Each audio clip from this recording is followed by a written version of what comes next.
तो हेलो दोस्तों, स्वागत है आप सभी लोगों का फिर से आपके अपने चैनल लक्ष्य बोर्ड एग्जाम पर। तो दोस्तों, आज की ये वीडियो बहुत ज़्यादा इंपॉर्टेंट होने वाली उन सभी विद्यार्थियों के लिए जितने भी विद्यार्थियों का 24 फरवरी को हिंदी का पेपर है। ठीक है, क्योंकि ये जो मॉडल पेपर है यह ऑफिशियली मॉडल पेपर अपलोड किया गया है यूपी बोर्ड के वेबसाइट पर।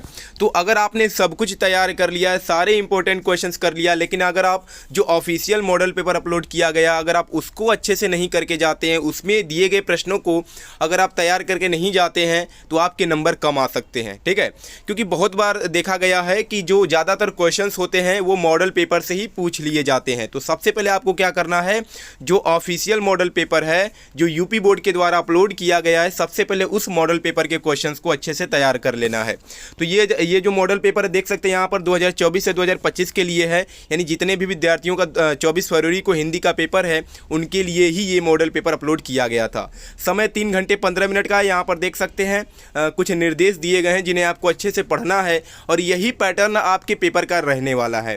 सबसे पहला है बहुविकल्पीय प्रश्न, जो कि है खंड अ, जिसमें 20 बहुविकल्पीय प्रश्न पूछे गए हैं। सबसे पहला प्रश्न है कि बाबू गुलाब राय किस युग के लेखक हैं? भारतेंदु युग, द्विवेदी युग या शुक्ल युग या शुक्लोत्तर युग? तो बाबू गुलाब राय जो हैं यह द्विवेदी युग के लेखक हैं। ठीक है, यानी दूसरा ऑप्शन करेक्ट हो जाएगा। चिंतामणि किस विधा की रचना है? निबंध है कि कविता है कि नाटक है या कहानी है? तो चिंतामणि सबको पता होगा क्या है, निबंध है। और इसके रचनाकार कौन है? तो आचार्य रामचंद्र शुक्ल हैं, ये आपको पता होना चाहिए। गबन किसकी रचना है? मुंशी प्रेमचंद की रचना है कि जयशंकर प्रसाद की रचना है या निराला की रचना है या हरिकृष्ण प्रेमी की रचना है?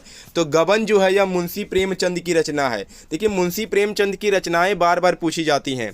तो गबन हो गया, गोदान हो गया और सेवा सदन हो गया।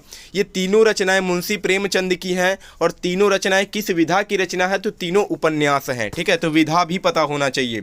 चौथा क्वेश्चन है कि शुक्ल युग की समयावधि है 1936 से 1943 तक, 1919 से 1938 तक, 1900 से 1918 तक या उपरोक्त में से कोई नहीं? तो जो शुक्ल युग की समयावधि है यह 1919 से लेकर के 1938 ईस्वी तक चला था। नीड़ का निर्माण फिर किस विधा की रचना है? जीवनी है, आत्मकथा है, साक्षात्कार या भेंटवार्ता है या रेखा चित्र है? तो नीड़ का निर्माण फिर जो रचना है यह क्या है? तो आत्मकथा विधा की रचना है। प्रिय प्रवासी किस युग की रचना है? द्विवेदी युग की है कि भारतेंदु युग की है या प्रगतिवादी युग की है या छायावादी युग की रचना है? तो प्रिय प्रवास जो है यह द्विवेदी युग की रचना है, यानी पहला ऑप्शन करेक्ट हो जाएगा। मधुशाला किसकी रचना है? रामधारी सिंह दिनकर, हरिऔध, हरिवंश राय बच्चन या सुमित्रा नंदन पंत? तो यह हरिवंश राय बच्चन की रचना है। कौन सा ऑप्शन करेक्ट हो जाएगा? तीसरा ऑप्शन करेक्ट हो जाएगा। भारत भारती किसकी रचना है? तो भारत भारती जो है यह मैथिली शरण गुप्त की रचना है। किसकी है? मैथिली शरण गुप्त की रचना है। आधुनिक काल कब से कब तक है? सन 1843 से अब तक या 1643 ईस्वी से 1843 ईस्वी तक या 1918 से 1936 तक या 1936 से 1943 तक? तो आधुनिक काल जो है यह सन 1843 ईस्वी से अब तक चल रहा है।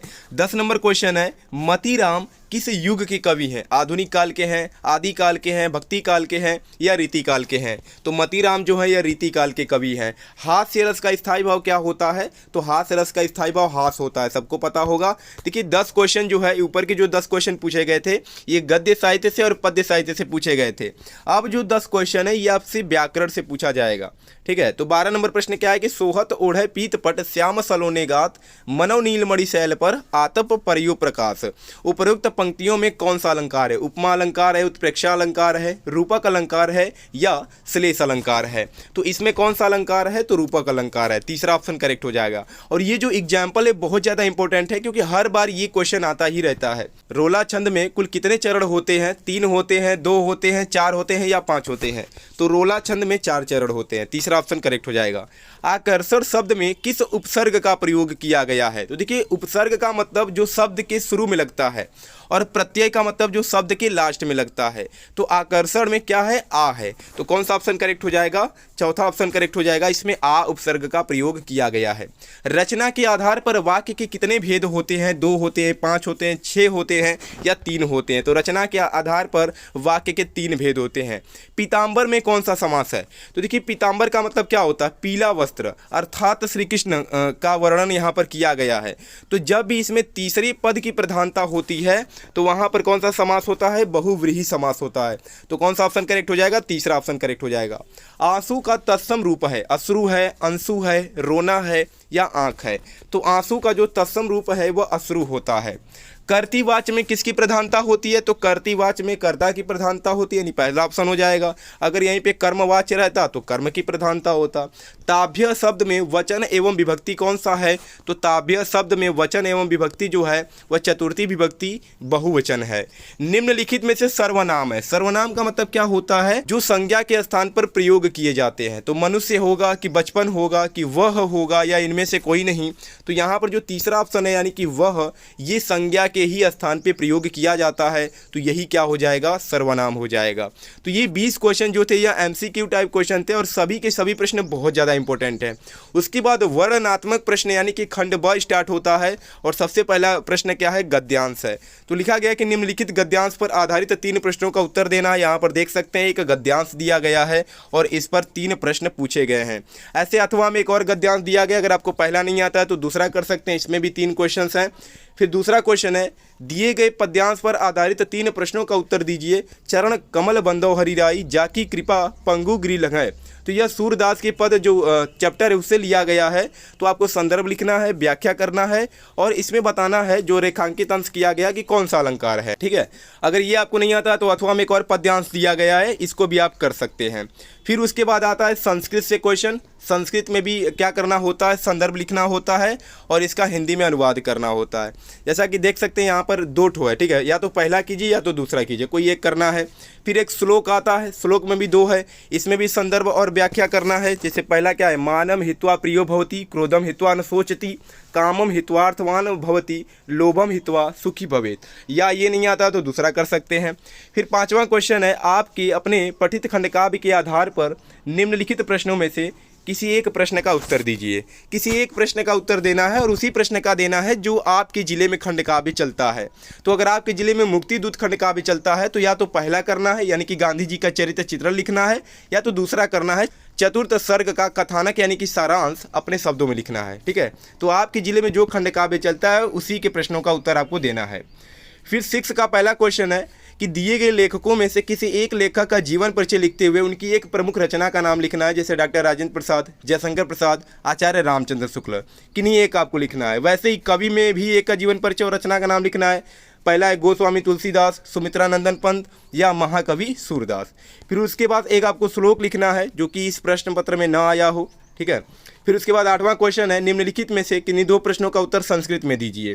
फिर 9 नंबर क्वेश्चन है, निम्नलिखित में से किसी एक विषय पर निबंध लिखिए। पर्यावरण संरक्षण के उपाय पर लिख सकते हैं, आतंकवाद कारण एवं निवारण पे लिख सकते हैं, जनसंख्या लाभ हानि पे लिख सकते हैं या नारी सशक्तिकरण पे लिख सकते हैं। फिर लास्ट क्वेश्चन है 10 नंबर कि अपनी विशेष रुचियों का उल्लेख करते हुए अपने मित्र को एक पत्र लिखिए, अथवा उत्तर मध्य रेलवे को एक शिकायती पत्र लिखिए जिसमें टिकट निरीक्षक द्वारा किए गए अभद्र व्यवहार का उल्लेख हो। तो ये जो पेपर है ये ऑफिशियल मॉडल पेपर है। ठीक है, यूपी बोर्ड के द्वारा जारी किया गया है। तो इसमें दिए गए हर एक क्वेश्चन को क्या करना है, अच्छे से तैयार कर लेना है, क्योंकि इससे बहुत सारे क्वेश्चन जो हैं वो डायरेक्ट आपको अपने पेपर में दिखने वाले हैं। तो एक भी प्रश्न इसमें का नहीं छोड़ना है। जितने भी मैंने एमसीक्यू क्वेश्चन आपको बताया 20 के 20 प्रश्न आपको क्या होने चाहिए, याद होना चाहिए। और यहाँ पर जो गद्यांश और पद्यांश दिया गया है इसको भी क्या करना, अच्छे से तैयार कर लेना है, क्योंकि ज़्यादातर देखिएगा चांस रहेगा कि सेम टू सेम यही गद्यांश आपके भी पेपर में आ जाए। इसलिए जितने भी गद्यांश है, जितने भी पद्यांश है, सबको तैयार करना है।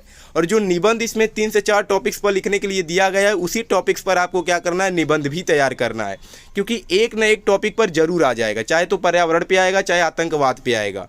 ठीक है, तो 4 से 5 आपको क्या करना है, इंपॉर्टेंट टॉपिक्स पे निबंध भी तैयार कर लेना है, प्रैक्टिस कर लेना है कैसे लिखा जाता है निबंध। तो यही आपका पेपर है। और अगर आप चैनल पे नए हैं तो चैनल को सब्सक्राइब भी कर लीजिएगा। 24 फरवरी को आपका पेपर है और अभी भी आपके पास कुछ दिनों का समय बचा हुआ है। तो मैं क्या कर रहा हूँ, आप लोगों की तैयारी करा रहा हूँ, इंपॉर्टेंट क्वेश्चंस करा रहा हूँ, ठीक है। चैनल पे जाके देख सकते हैं। तो मैं जितना पढ़ा रहा हूँ आप लोगों को उतना ही आपको पढ़ना है, ठीक है। अगर उतना आप पढ़ लेते हैं तो उससे बाहर एक भी क्वेश्चन नहीं आएगा। तो जितना मैं वीडियो अपलोड कर रहा हूँ हर एक वीडियो को देखिए और इसमें जितने क्वेश्चंस बताए जा रहे हैं उनको अच्छे से क्या कर लीजिए, तैयार कर लीजिए। उससे बाहर आपके पेपर में कुछ भी नहीं आएगा, ठीक है। तो चलिए मिलते हैं नेक्स्ट वीडियो में एक नए टॉपिक के साथ। तब तक के लिए धन्यवाद।